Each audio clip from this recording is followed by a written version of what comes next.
पर्यटन विभाग सबुठू लोकप्रिय योजना वरिष्ठ नागरिक को तीर्थयात्रा पठेबार ट्रेन आज आम पठेलु।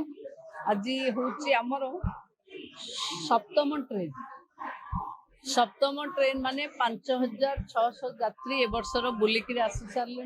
प्रभु श्रीराम मंदिर रे आज ध्वजा स्थापन दिवस और यही पवित्र दिवस रे आमे एक लिंगराज पीठरू ओंकारेश्वर एवं महाकालेश्वर की आम तीर्थयात्री माने गले।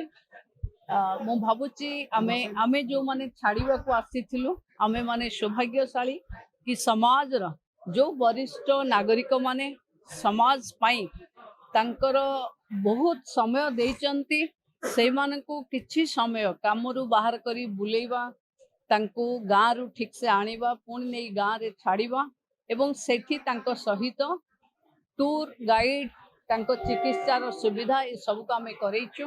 मु भावुची प्रभु लिंगराज कृपारू प्रभु जगन्नाथ कृपारू समस्ते भलरे जिबे भलरे बुलिबे पुणी फेरी घरे पहुंचे।